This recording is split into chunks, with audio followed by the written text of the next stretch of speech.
નમસ્કાર મિત્રો, મારી યુટ્યુબ ચેનલ V1 મેથેમેટિક્સ વ્યૂમાં આપનું હાર્દિક સ્વાગત છે। આજના વિડીયોમાં મિત્રો આપણે ધોરણ 10 પછી આગળ શું સ્ટડી કરી શકીએ એના વિશે આપણે ડિસ્કસ કરવાની છે। તો મિત્રો ધોરણ 10 પછી તમે જાણો છો કે ધોરણ 11 માં તમે એડમિશન લેવા માંગતા હો છો અમુક વિદ્યાર્થીઓ। તો ધોરણ 11 માં જવા માટે તમારે એમાં 3 ફિલ્ડ છે, એક સાયન્સ છે, કોમર્સ છે અને आर्ट्स है। तो साइंस ની અંદર મિત્રો તમે સબ્જેક્ટ ચોઈસ કરવાનો હોય છે એમાં કે મેથ્સ લેવું છે કે તમારે બાયોલોજી લેવું છે। મેથ્સ લઈને તમે એન્જિનિયરની ફિલ્ડમાં જઈ શકો છો અને બાયોલોજી લઈને તમે ડોક્ટરની ફિલ્ડમાં જઈ શકો છો। તો તમારે કઈ ફિલ્ડમાં જવું છે એ તમારા ઉપર ડિપેન્ડ છે મિત્રો। તમારે કોમર્સ લેવું છે કે આર્ટ્સ લેવું છે કે સાયન્સ લેવું છે એ વિશે તો તમે જાણતા જ હશો કે સાયન્સ લેવું કે કોમર્સ લેવું કે આર્ટ્સ લેવું એ તમારા ટકાવારી ઉપર ડિપેન્ડ છે મિત્રો। ટકા કેટલા આવ્યા છે એના ઉપર ડિપેન્ડ છે। હા, પણ એમાં એક પોઈન્ટ છે કે એવું જરૂરી નથી કે ટકા ઉપર બધું ડિપેન્ડ હોય કે તમારે ટકા ચલો 60% આવ્યા છે મિત્રો, તો 60% આવ્યા છે કે એવું જરૂરી નથી કે સાયન્સ ના લઈ શકે વિદ્યાર્થી, લઈ શકે છે। એ સારી મહેનત કરશે તો એને 90% બી આવી શકે છે, પણ હા તમારે મહેનત કરવી પડશે, એના પાછળ પડી જવું પડશે તો જ તમારે ટકાવારી મળશે તમને મિત્રો। તો ટકા ઓછા આવે તો નારાજ થવાની જરૂર નથી મિત્રો, બહુ બધી ફિલ્ડ છે, આગળ તમે વધી શકો છો। તો ચલો વધીએ કે આગળ હવે તમે 11-12 સાયન્સ કોમર્સ આર્ટ્સ સિવાય બીજું તમે કયા નવા કોર્સ કરી શકો છો તો એના વિશે આપણે ડિસ્કસ કરીશું મિત્રો। તો સૌથી પહેલાં પોલિટેકનિક જે ડિપ્લોમા કોર્સીસ છે તમારે મિત્રો, તો ડિપ્લોમાની અંદર તમે કયા કયા કોર્સ કરી શકો છો તો ડિપ્લોમા જે તમારે છે 3 વર્ષનો કોર્સ આવે છે મિત્રો।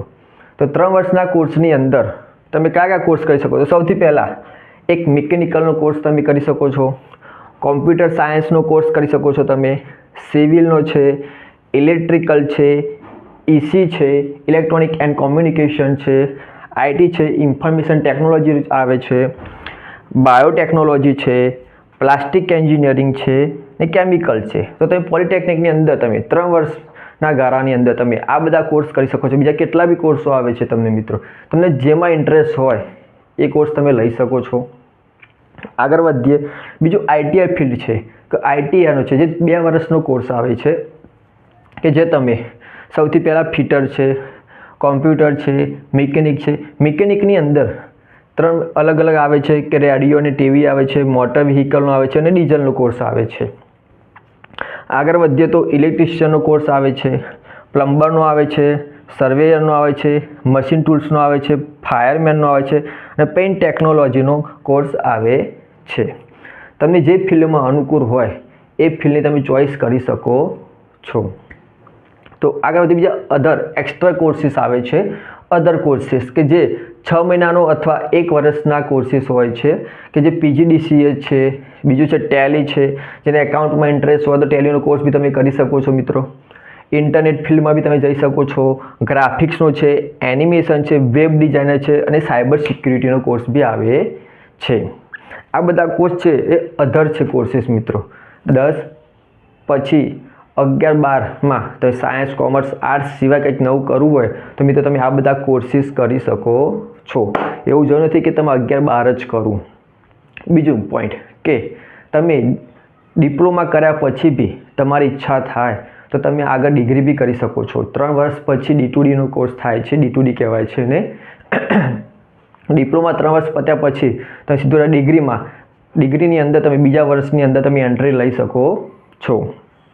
તો આગળ જોઈએ મિત્રો બીજું કે તમે આ કર્યા સિવાય એક્સ્ટ્રા તમે લેડીઝો માટે બેસ્ટ કે બ્યુટી કોસ્મેટિકનો બી કોર્સ તમે કરી શકો છો, જ્વેલરી ડિઝાઇનનો કોર્સ આવે છે, ફેશન ડિઝાઇનનો કોર્સ કરી શકો છો અને બીજું ફોટોગ્રાફીના બી તમે કોર્સ કરી શકો છો।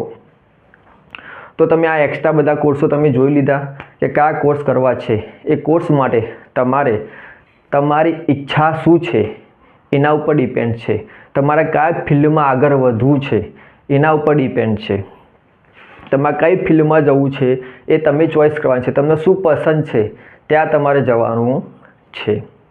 બીજું વાલીઓને એક વિનંતી છે કે તમારા બાળકને કઈ ફિલ્ડમાં આગળ વધવું છે તો એને વધવા દો, તમે એને ફોર્સ ના કરો। તમે એને ભાઈ તું ભાઈ સાયન્સ જ લે તો ડૉક્ટર જ બન નહીં, એને શું ઈચ્છા છે એ ફિલ્ડમાં એને આગળ વધવા દેજો. તો ચલો મળીશું હવે બીજા નવા વિડીયોમાં. લાઈક અને શેર કરી દેજો મિત્રો. Thank you.